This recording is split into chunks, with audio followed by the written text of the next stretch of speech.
Hey everyone, Tin Man here, playing round 1 of the ETS Invitational, Season 2. I'm playing Stonescar Gunslingers up against Chrysalio, who's also playing Stonescar Gunslingers, funny enough. The opponent's version has a lot more Madnesses and Ashara, Ruthless Assassin, and Assembly Line and things like that. Whereas our version has more Gunslingers and just pure aggro cards. This is an interesting hand that I think is overall a little bit short on power and kind of good interaction with them.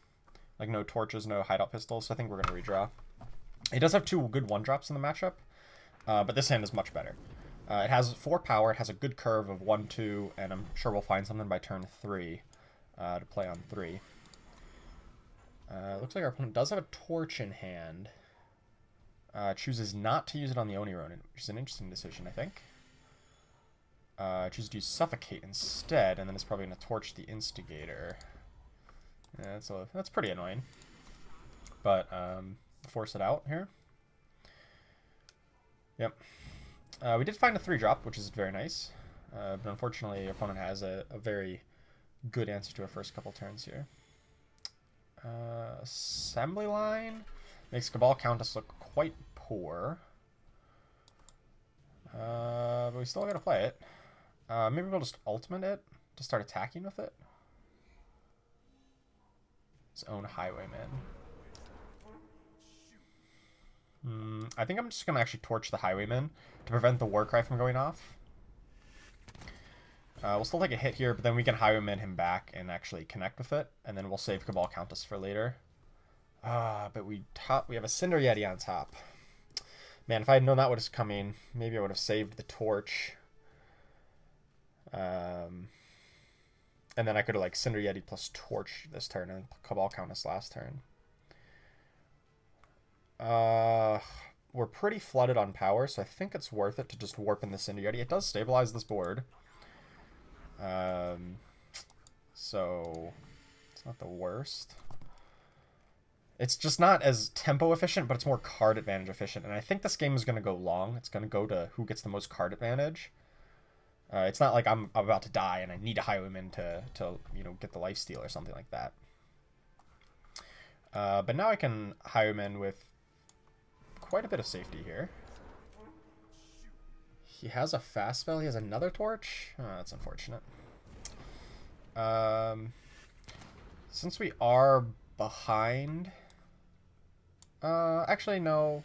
I'm fine trading 3 for 2 damage here. Opponent has 1 card left. It could be like a Madness or something, in which case, it doesn't matter if I attack, because he's just going to Madness it. Let's just attack with this guy, and then I'll play Champion of Chaos and Flash and Cabal Countess. Gotta make sure I didn't want to play the Common Cause. I didn't want to give away the fact that I have another Gunslinger in hand here. We'll just take that. No problem with that hit. We'll attack back for more. Looks like our opponent's a little bit flooded. I mean, same amount of power as we have. So it's not really that flooded, but relatively. This is way more power than either of us really want to have. So now we can just ultimate her, start attacking in. We got a huge beatdown going. I feel like I'm in pretty good shape. Spider opponent have a very good early couple turns. Now the Instigator's working against him. But we've got 3 threats. He's got 1. He can trade with one of our guys. Like, trade that straight up with the Cinder Yeti. And that still leaves 2 huge threats that are hard to deal with, especially because he already has used 2 torches. He pretty much needs a Madness Combust at this point. I bet his last card is Madness, if I'm being perfectly honest. So I got to be afraid of, hitting us for 9 here with Instigator plus Madness to count us. But he's pretty much going to be dead here. I think he's just going to hit me for 9 and then give me the Countess back and maybe play a Chump Blocker. He doesn't even play a Chump Blocker. Yeah, just A space and kill him. Okay. So up a game here. Since I had known about this matchup for a little while ahead of time, I had already kind of pre-sideboarded, I guess. I had written down what my sideboard's going to be. So let's clone the sideboard and I'll talk through it here briefly. Basically in this matchup, I don't really care for Cabal Countess. It was pretty good there, but it actually, doesn't often attack very well. You need to invest the mana into it. I'm much more interested in having something like Tripwire Grenadin. So let's cut those. Rapid Shot is not that great either because we're not really in the business of blocking each other. Annihilate's the same because the big threats are multicolor. Suffocate's quite good though. Tripwire Grenadin is good. And what else was I going to cut? One Cinder Yeti, I believe, because, like I said before, blocking is not really on the menu. Actually, now that I'm thinking about it, is Cinder Yeti better than Cabal Countess? I think Cabal Countess is actually better. Just because it gives me some late game. And a lot of times these... Countess. A lot of times these kind of aggro on aggro matchups devolve into a trade 1-for-1 removal, and then it's who top decks better, who top decks the least number of lands or power, and then who can get to the late game. So we'll go with that. Cabal Countess gives us a way to spend our power in the late game. Okay, he's ready. Let's challenge with the sideboarded version and have at it. So my opponent's sideboard has let's see, what did it have in it? It has Sabotage, Annihilate, Madness, Statuary Maiden, Flamestoker. Not really scared of any of those. Like, Statuary Maiden, I guess, is a decent blocker. It still dies to Suffocate and everything. This hand doesn't really have any threats. It has a lot of answers, but I'm going first. I really want to be able to be proactive and attack the board early, so let's redraw this hand. Much better hand here. We got plenty of things to do in the early turns. Since my opponent is likely to have his own Grenadin drones, let's play ours rather than Pyro Knight.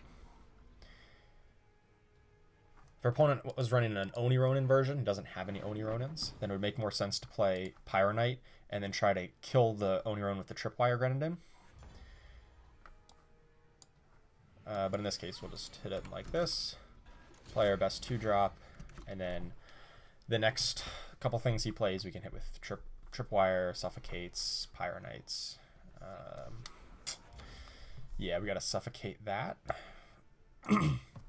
Luckily, I did draw power, so we can continue building towards Bandit Queen. And basically, this game is going to come down to one big chunk of damage with Bandit Queen, and then we just need to chip in the last couple points with Tripwire Grenadin's Death Rattle or Chump attacking past him. I think that's how the game's going to come down. To execute that properly, we really want to draw power this turn, so we can cast the Bandit Queen for a big chunk. Or we can just torch his play and get in there. Just about as good. We'll Tripwire, we don't get to kill anything with it, but it still, does 1 point now, does 2 points with Bandit Queen, and then does 1 guaranteed on the Entomb trigger. So essentially it's a 2-cost deal 4, which is pretty good. Instigator. Okay. Well, we didn't draw power for Bandit Queen, but we drew something just about as good. Kill his guy, he takes 1, we A-space. He's got a Chump. And takes 1, 2, 3, 4, 5. He's at 5. This game's pretty well locked up. So this is kind of how this matchup goes. He's running the more Madness-oriented version, which is probably a touch better against the more mid-rangey decks that are in the format. But my version kind of goes underneath him. Plays a little bit lower to the ground and puts him on the back foot. And that's going to be game over. Especially with that Fire Sigil. There we go. Alright, so up 1-0 in the Invitational. Feels pretty good, man. So we need to win 4 games today, 4 out of 7 rounds, and then we can get to day 2 for the top 16. GG, Crizalio. Hope you can win the rest of your rounds to represent the Stonescar Gunslingers in the top 16.